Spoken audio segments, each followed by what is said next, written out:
Hey everyone. So last week Blizzard revealed that they were going to be buffing the new Roadhog and Mauga. New Roadhog had only been out for, I don't even know, like a week or something, and Mauga isn't even out yet. But I would say in general, I do think it's very needed for both of these characters.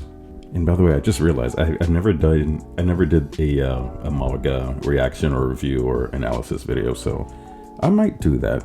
It might be in my next how to fix video.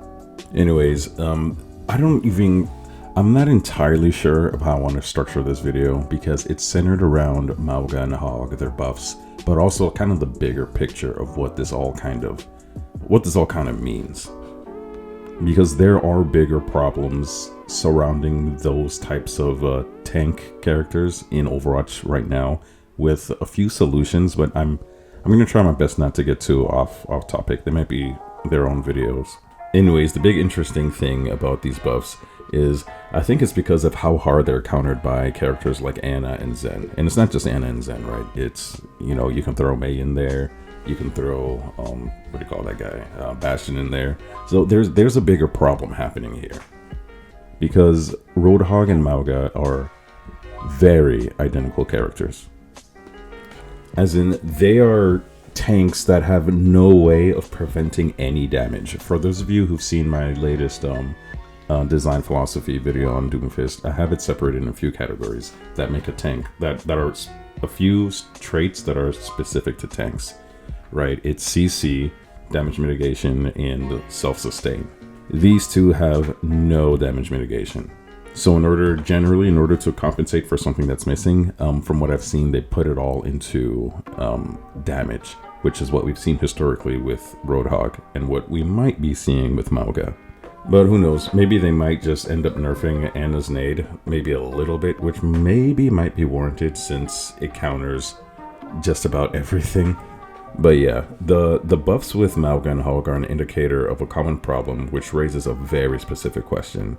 First of all, the problem is that tanks designed like Hog and Mauga have a glaring weakness. And you'll see as we go through that kind of no matter how we fix them, you can't really fix this problem. Characters that are designed like Roadhog and Mauga.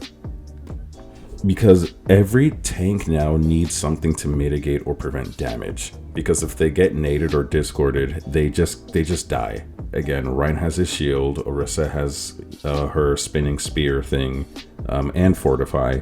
Zarya has her bubble, and Doom just moves around so much, he's just very hard or difficult to attack. And it's because of the single tank system, it's very difficult to design tanks the way Roadhog and Mauga are. It kind of disincentivizes variations in how a tank could be designed. And I'm gonna do my best to not trail off because I do think that's its own video, but I'll talk a bit about it. Because the very specific question is, was going 5v5 a mistake? And I know it's only been about a year, right? So we can give the developers more time to try to figure things out. But with 5v5, there's some pros, but there seems to be a lot of cons. And I think with what we've seen this year with the balancing of Roadhog and even the rollout of, well, not the rollout, but the pre-release of Mauga, I think it's pretty clear that 5v5 was not the optimal way to design Overwatch 2 for balancing purposes. And actually, one of my first videos on Overwatch 2 on my channel I think it was even before my channel became, decent. I did say that 6v6 was a mistake, right? This video I made maybe last year in April. I don't know. Oh, that's a movie, isn't it? Last year in April. The problem is that tanks are just way too important to the team now. That kind of like what I said earlier, right? They kind of need to be designed a certain way. A lot more similarly than they were designed before, or else you're stuck with a problem like this. When there were two tanks, it actually offered two solutions to this problem, right? And the problem is, again, like Zen's Discord, Ana's Nade, Maze Freeze, just like having characters who could really take advantage of a big target that can't do anything to protect itself. So yeah, when there were 2 tanks, it offered 2 different solutions. First, it allowed characters like Hog and Mauga to exist without either being OP or completely countered, because they were just off tanks, right? You guys remember those off tanks? You can have a main tank that could defend against the Discord orbs or the nades and all that, crazy stuff, and you didn't need both tanks to be able to do that. So characters that played like Hog would be, perfectly fine. Well, I say perfectly fine, but nobody ever really liked Hog. just to be clear. Secondly, it forced characters like Zen and Anna to kind of decide who they're going to be using their resources on, right? They're going to throw the Discord orb at the Reinhardt, or they're going to throw it at the Hog. So if whoever they did decide to throw it at, there's somebody else that was not affected by it, right? So it wasn't as consequential as it is now. Now, why wouldn't you nade or put your Discord on the tank, right? Because once the tank is gone, your tank is still there, your team just wins the fight. So now we're in a situation where, like Hog was insanely powerful earlier this year, and then he was nerfed to the point where that's actually I'm gonna get on that, because he wasn't very playable, but I would say it was mainly because of Anna. But if there wasn't an Anna on your team against the Hog, he was very, very difficult to take down. So I'm going to get into that in the conclusion, because maybe that's kind of where these types of tanks need to exist now, where they're not really to be played for a whole game, maybe just to force people to switch out or to be played for part of the game. And maybe that's, the future of tank playing, right? It's just, you're going to be switching. But anyways, I'll talk more about that at the end. But Roadhog and Mauga are the only 2 tanks that really can't... Oh, wait, I completely forgot about Junker Queen. Oh my goodness. Junker Queen too.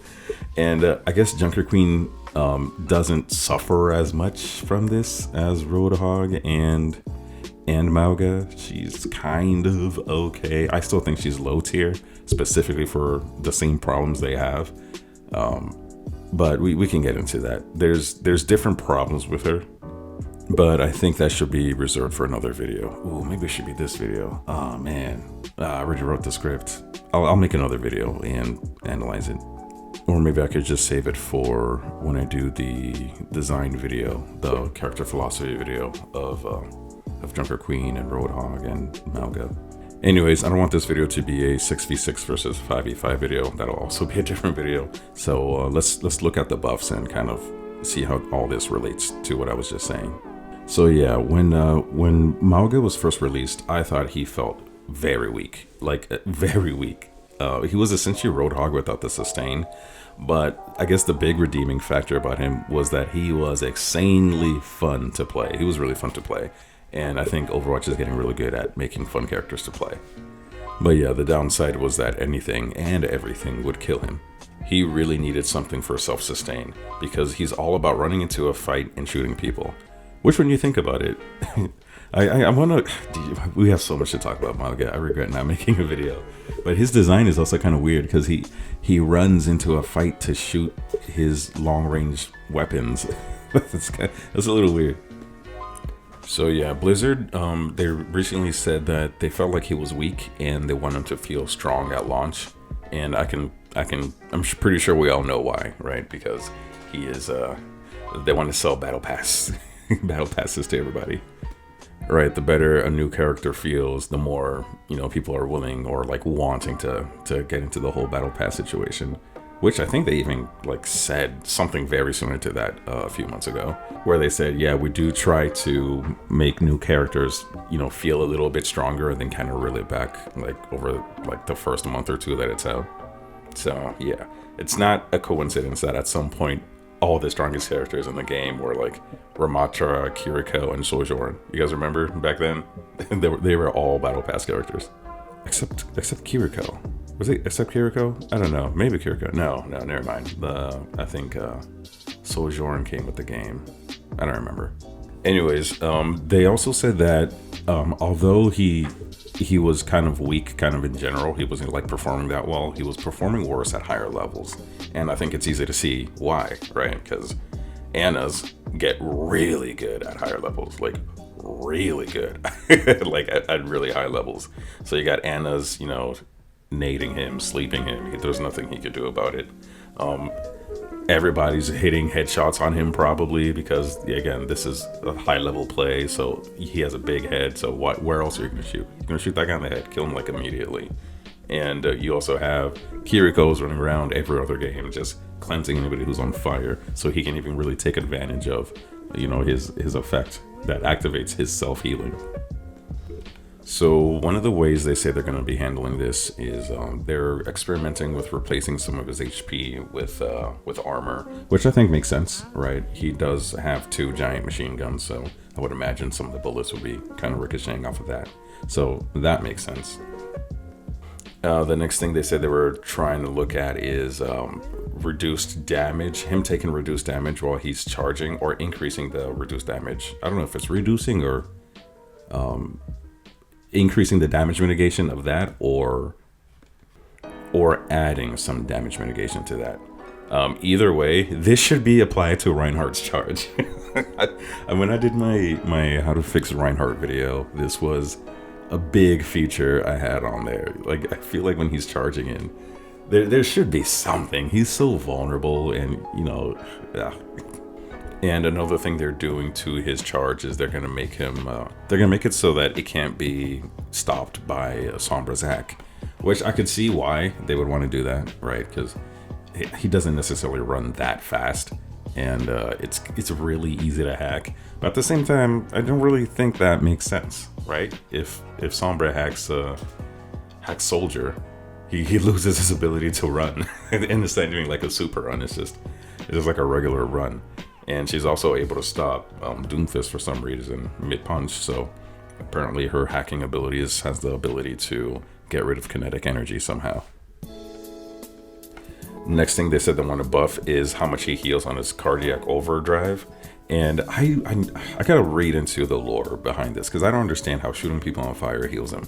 It has something to do with his second heart. Maybe he gets excited and the adrenaline kicks in or something, but that really doesn't make any sense.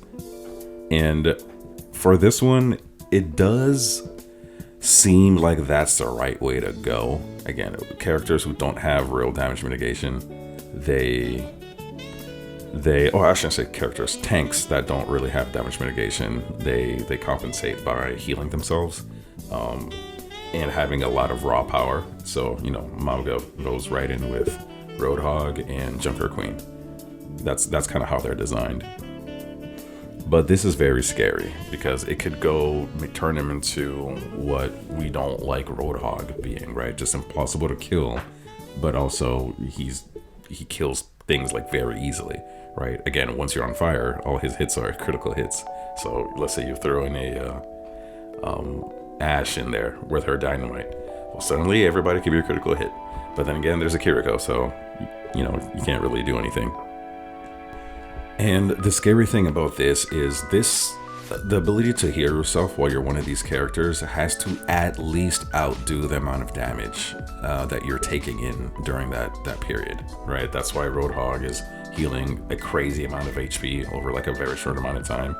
Like, what is it now? Like, I forgot they were buffing it to something. Was it like 500 HP over like 2.5 seconds or something insane like that? And that's the only way to do it. Oh, and on top of that, he has the damage mitigation while he's healing himself, because that's the only way that works, right? So the only way I can imagine them probably doing it for this, well, if I were to fix him, right? So yeah, I'm definitely gonna do a rework video, but off the top of my head, give him piercing bullets, right? So when you shoot somebody and you're healing yourself, you can hit 2 people and you double heal yourself, right? Or unless they just want to increase the raw numbers, but then, my suggestion is probably more of a skill ceiling thing, so I don't know which way they'd want to go with that. And I think the last thing on the list, or the last thing I'm going to talk about for this part, is they're changing his spread. They said that they want to make his damage more consistent against small characters, and and less consistent or less effective against big characters. So again, the only way I can really see them doing that is if they reduce the spread greatly, but also reduce the amount of damage it does. That way more bullets hit the small characters, but for big characters it just does less damage because you weren't missing any of your shots against one of the big characters anyways. But yeah, I don't necessarily think damage was a problem with him, especially because it's an aiming issue, right? So I don't think damage was a problem with him. So yeah, as I was writing the script and I'm recording everything right now, I definitely need to make a how to fix Mauga video. Definitely before they reveal how they're going to be fixing him. And I say fixing in quotations. I would like to interrupt this video to ask you to like and subscribe. If you made it this far in the video, chances are you kind of like what I'm talking about. So, help me out, guys. So now I want to talk about Roadhog. And Hog is very interesting because the whole point of his rework was to make him more useful for his team. And they 100% did not do that. And again, this is the big complaint with the whole Blizzard balancing team. This is what always happens. Like, it doesn't change. They don't change. Nothing about this rework did anything that they said they wanted to do. And on top of that, I don't even think it's clear. I don't even think it's clear if he's better or worse, right? I kind of lean towards him being better for one reason, and that's because you can't really stun him out of healing himself anymore. Because before, and I still have this reflex, I'm trying to get out of it because it's not as effective anymore. But before, when you see him healing, I would just punch him as Doomfist, and then, he stops. Like, then he has to wait for the whole cooldown. Now I just punch him, and he's just like, ugh, leave me alone, and just, starts sucking on that thing again. And on top of that, it's not even really a rework. They just kind of, they moved things around in like very weird ways. And it kind of caused to kind of take away his identity while not really adding much. I don't know. I don't really like the whole pig pen thing. I don't think it matches. And it could just be because I've been playing it for so long and I've known it's just too drastic of a change. It's so weird. For me, it's weird and clunky. But yeah, they killed his one-shot combo, which is a good thing, right, I guess. But then they kind of also gave him a different type of one-hit combo. Well, not one hit, right? He does like a death combo, I guess. So it still does a lot of damage. It's just, I don't know. It's very weird. But at first I thought it was a nerf, because I don't even know. It might still be a nerf, because I do think he's easier to kill now. I do think he's easier to kill. But it could just be people, learning how to play him. So, I guess only time will tell. And it goes again with what I was saying. Tanks designed like this, because they're so important, and because of the kits of like all the other characters. Again, Anna's Nade, Zen's Discord, you got Mei, you got Bastion. Even getting in close with Echo, right? When I throw all those bombs on him and then just start lasering him down because he's at half HP.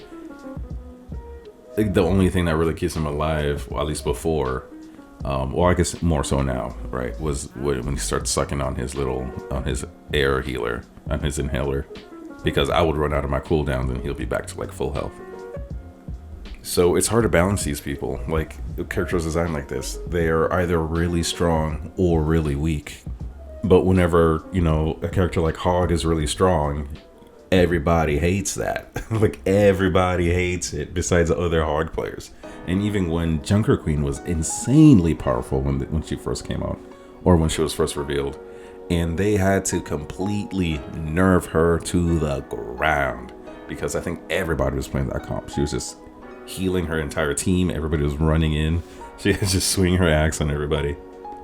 But anyways, to go through the buffs, and they're all kind of like around the same thing, all to his take a breather. So I think the buffs are, hopefully I got this right.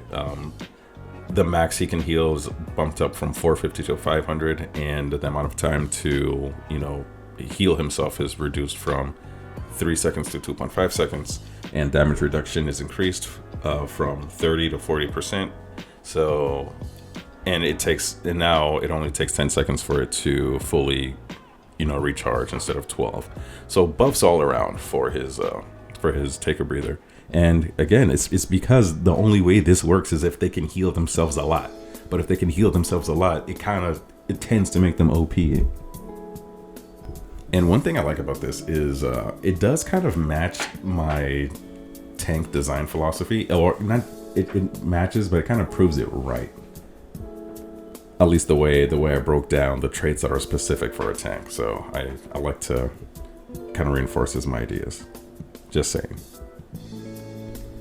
So anyways, I guess I'll get to my conclusion. I do think I see a place for characters like this in the game, kind of like what I was saying earlier. But maybe, you know, they're either OP or useless forever, and it's just if you see the opportunity to play them, you dominate for a bit, and then the enemy switches to a very easy counter to you, and then you're forced to switch off. They just won't be characters you can stay on for a whole game. And that may be the future of tanks, right? That just may be how it has to be now on, because there's only one tank and they're just too important to the team. Because the only other possible solution is to, I guess, nerf everything that is a direct counter to them, right? So that's Anna, that's Zen, that's Mei, and I don't really think that's feasible. And even just saying this is like, it's so, I don't know. I don't like these ideas I'm giving, or like my view of what this would be in the future. Mainly because I think maybe going back to 6v6 might be the answer. It's never gonna happen, right? Don't be mad at me in the comments for, you know, bringing this up. Okay, I'm just talking, right? I'm just talking to you guys. This isn't even like part of the script. I'm just freaking talking off the top of my head. So yeah, maybe the solution isn't even 6v6, right? Maybe the solution could just as easily be just more refined balancing. Maybe eventually they'll get it right. I think Junker Queen is closer to there than Hog is, and than Mauga is. So maybe something could be done, right? Check out my how to fix Roadhog video, or I also kind of reposted it. It was called "This is how Roadhog should have been reworked," and I think that's a better way to do it. But yeah, again, he doesn't do anything for his team. Why do they tell us that? Why do they tell us that? Do they think that the slowing them down for 3 seconds is good for the team? I guess kinda. Okay, but anyways, I think that's it for this video. Don't forget to leave a comment. It's good for the algorithm, and you know, like and subscribe. And also don't forget, I love you.